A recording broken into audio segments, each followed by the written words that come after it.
Well, hello, Eagle fans. We're getting ready to kick off another high school football season for the Ouachita Christian Eagles, and I'm here this is the real Eagles nest. I'm in Coach Fitzhugh's office, and we're going to do our first coaches show of the season, and of course the Bayou Jamb's coming up. Looking forward to that. We've got a lot going on.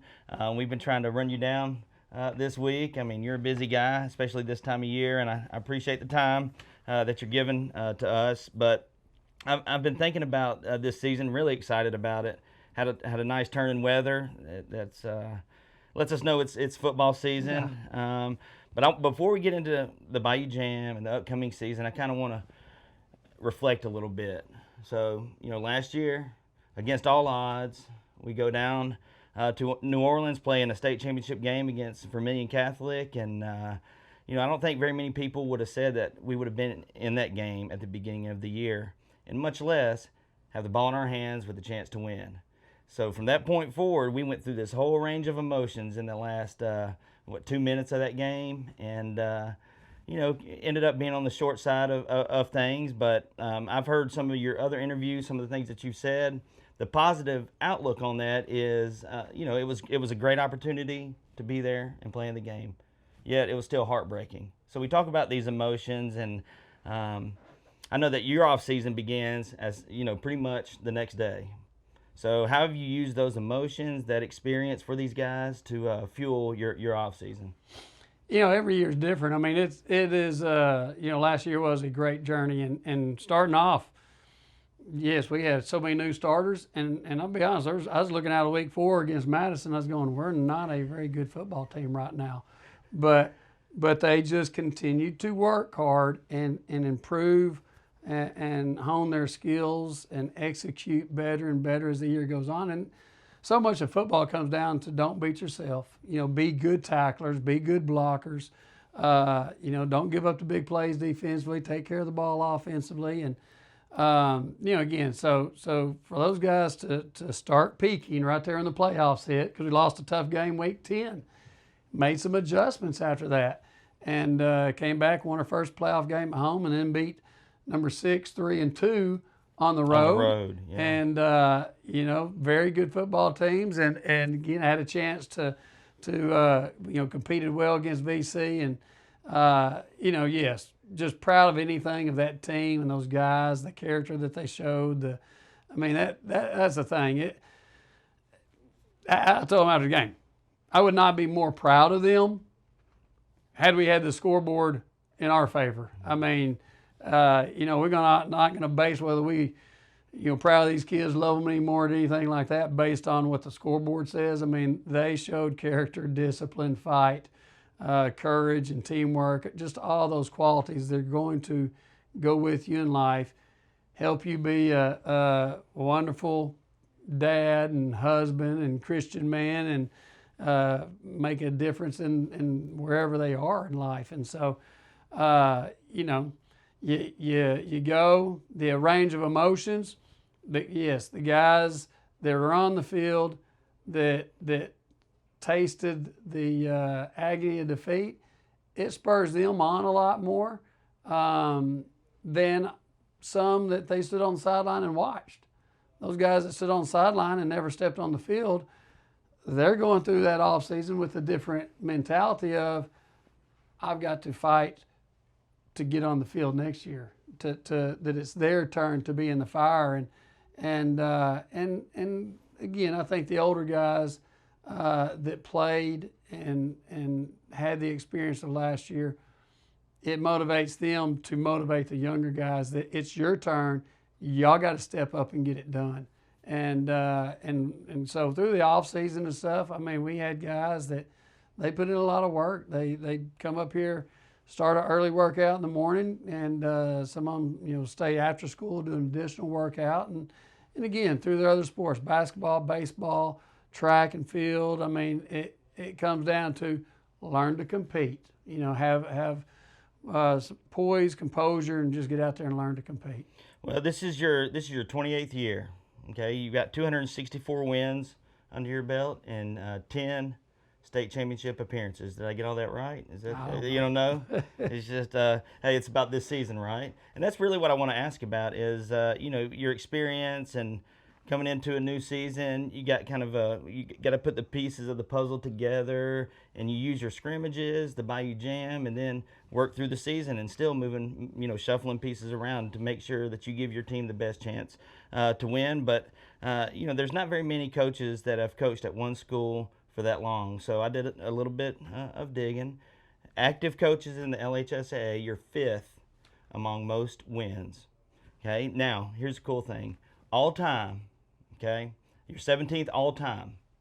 But for coaches that have only coached at one school, all time, you're 6th winningest coach in LHSAA history.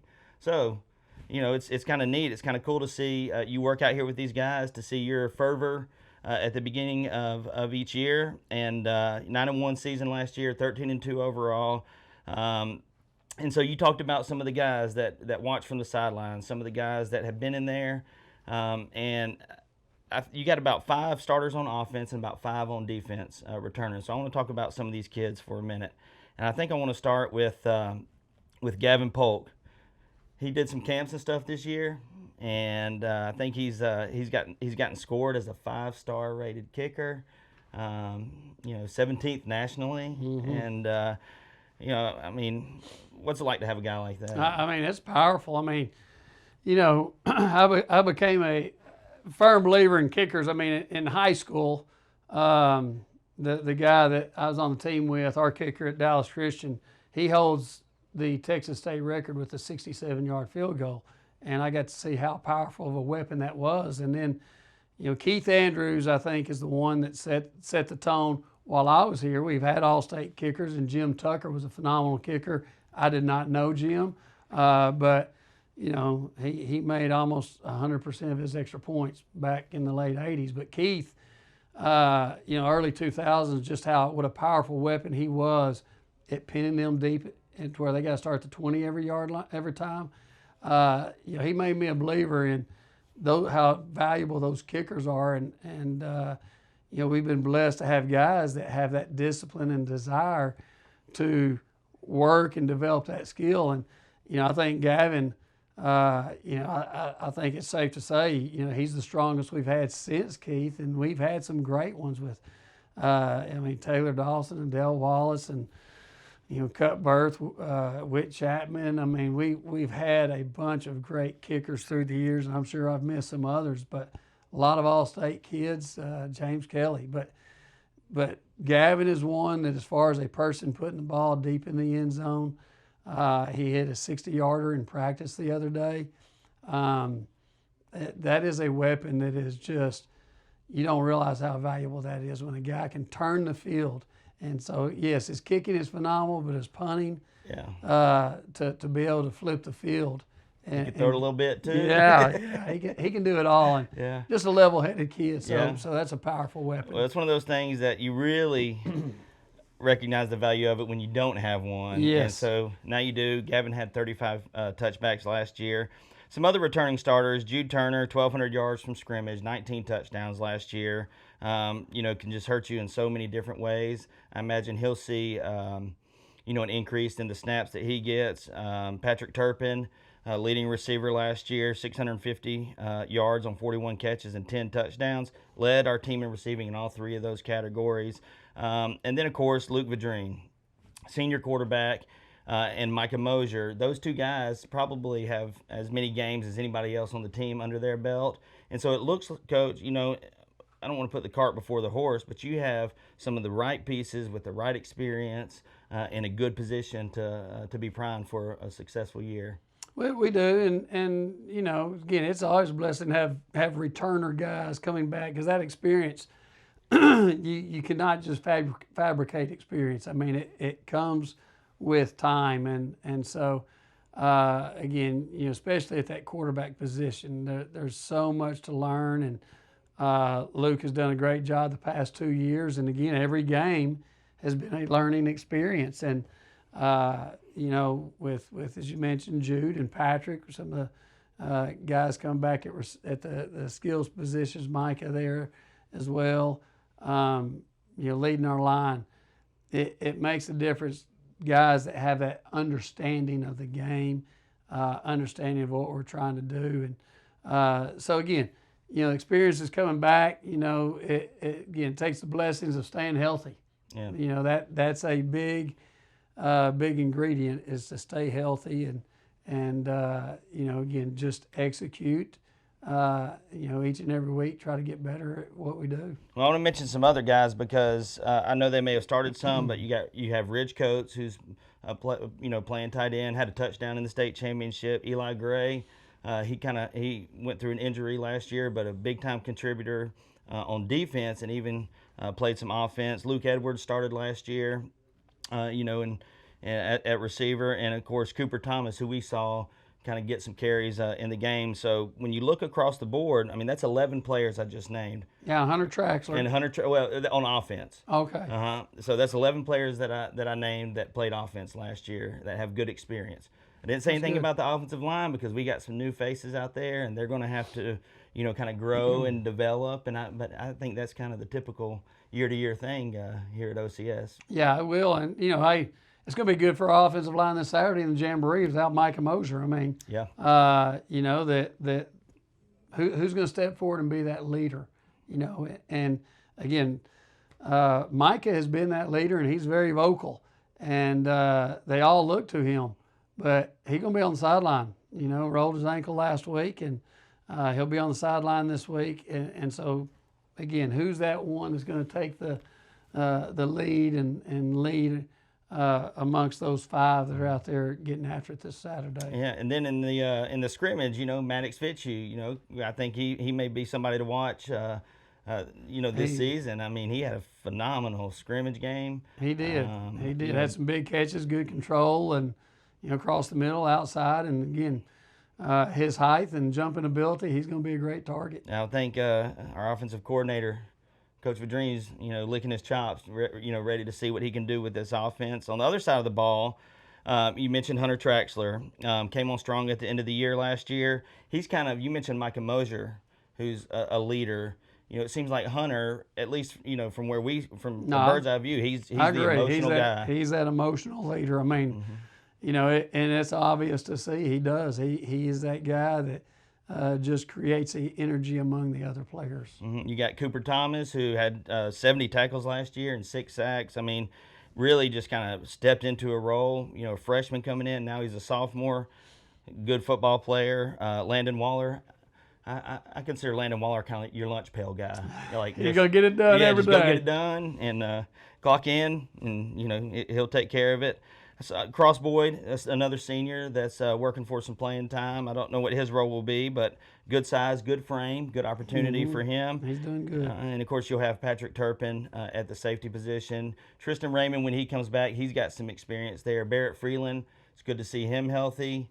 So, you got some guys on defense also, in the right place. It's good to have experience in those types of places. Yes, it is. And I feel like, again, when you have experience coming back, I feel like we were further ahead in our understanding of things during our scrimmage this past week than we were a year ago, just because, again, experience and understanding. And so, again, now it's just, again, continuing to prove the basics of football, blocking, tackling, and trying to get better each week. Yeah, so now you have the Bayou Jamb coming up on Saturday, and but we got always look forward to Bayou Jamb. I think that the media does at least, and the fans do at least. I mean, it's real football. It's against somebody else. We're facing off against the St. Frederick Warriors. So we talked about the scrimmage against Captain Shreve a little bit, and now we've got St. Fred's the Warriors from St. Fred's. So talk for a minute about, I mean, are these teams similar? Are we going to get a completely different look? I mean, you'll get a different look. Captain Shreve defensively was a 3-man front that for most games. St. Frederick's going to be a 4-man front. So it's a different look that our offensive line is going to have to adjust to block, and so that's a positive right there. Same thing from our defensive standpoint. Captain Shreve was a spread offense. St. Frederick is an I formation, tight end, and most sets, and so different look for our defense. And so I really like that your 2 preseason contests, that you're seeing something totally different from the offense and the defensive side. That again, blocked a 3-man front last week. Hey, it's going to be a 4-man front this week, and so those are completely different. Adjusting your angles and stuff, communication on the O-line is going to be big. And then again, defensively, we're seeing a different type of offense that it's going to have to take a lot of discipline to stop their option scheme. All right, so used to be in a district with St. Fred, now we're not, and I think it's a game that both teams enjoyed having, that kind of crosstown rivalry. The kids know each other, and of course, we want to win the game, even though it's a glorified scrimmage. Mm-hmm. But I think it'd be nice if we did win the game. But from a coaching perspective, what are some of your priorities that you're looking for in this game? What do you want to learn about your team? Well, we again, last week in the scrimmage, we were not great tacklers at all. And blocking. What we want to learn is how much can we improve this week in our blocking and tackling. I mean, that's one of the main things, is get better at the fundamentals, because again, it was a bad spot last week in the scrimmage. And when we get back and evaluate film, because after the scrimmage we thought, well, we did pretty good, and then we look at film and we go, well, we did pretty bad, and the film don't lie. Yeah. And so we see things that by studying film that you don't just see from the naked eye. But that's one thing, is just improving those areas. And then the other thing, we're going to throw some guys in the fire. Patrick Turpin, he's our best corner. I told him, you're going to start the game, play the first series, and we're pulling you after that. Mm-hmm. You may get in again in the second half, but I'm pulling you. I know what Patrick Turpin can do. I want to find out who else can get into the fire and make plays. And so we'll do that with different positions defensively, and possibly offensively as well too. That again, although we got a very good idea of going who our starters are, we got to answer that question: who's next? Yeah. Who's going to be the guy that steps in if somebody does roll their ankle, this, that, whatever? And so get some other guys some playing time and experience. Yeah. So that's at 1 o'clock. Is what time we play at 1 o'clock on Saturday at Malone Stadium at ULM. The game will be broadcast on Power 92.7, also on the MixLR app. There will not be a live stream for the Bayou Jamb, though. Just kind of want to let people know that. And so it'll be good. It's the kickoff to a football season. Quick rundown of our schedule, Coach, and we'll kind of finish up with this. We start off with 4 home games: Caldwell, General Trask, Delhi, and then our district play starts against Madison. Then we travel to Rayville, travel to Delhi Charter.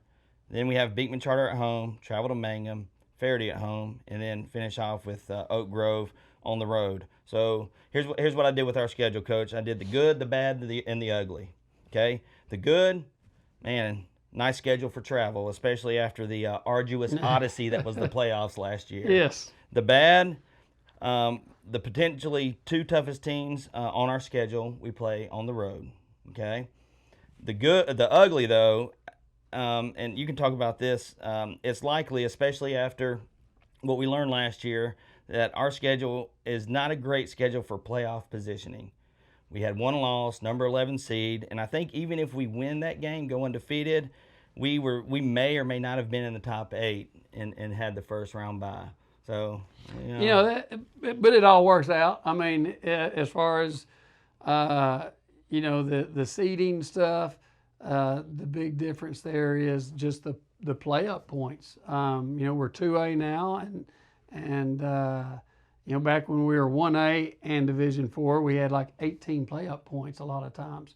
And I think this year it's, maybe 2 or 4 play-up points. It's not much. And so that's the difference. But, again, that stuff that's you can't control it. And, again, we got to get better each and every week so that we're playing our best ball, that when the playoffs do hit, we're clicking on all cylinders. And, traveling, it made it a little exciting last year. I mean, there's no place like home. That was special, but we got to see some places that I'd never been to New Roads, and so we got to travel a few places and stay up late for a lot of weeks in a row. Talk about 4 weeks on the road that you get in at 3 to 5 in the morning. Too. So it wasn't like down the road to an hour away. They were all good travel, but sitting here talking, okay, next week September. And man, it's gonna fly by. Before you know, we'll be sitting here talking about the playoffs. I know, it goes by quick. So again, we just want to enjoy each and every day that the Lord blesses us with this journey, and again, have fun in the Bayou Jamb, get after it, get better, and then start preparing for week 1. All right, I got one more question. Okay, mentioned it's your 28th year. So over that time, you can build up a rich history, tradition, all those good things. And as long as I've been here, I have an appreciation and a respect for the way that you and your staff strive to build a bond between the players, not just between one another, but between the fans, the younger players, the community. It's all really neat. And so each season you have these, when we have home games, you'll have some type of special acknowledgement or, special recognition, whether it's teams from the past or cheerleader camps or elementary football or, state champion presentations. So, do you have any plans to do that this year that you'd like to tell us about? Every game. Every game. every home game. Yeah. Next week, West Caldwell will be celebrating the 40th reunion of the 1985 state championship team, and we probably got 15 to 20 of those 35 players and coaches. Coach Huckabee, Coach Hickman will be back for that as well, and so that'll be a special event. That again, those guys had a big impact here. Week 2 is senior night, doing that early on. Week 3 we'll continue to have elementary night where, those guys wear their jerseys and they can all match up and see who all's wearing the same number.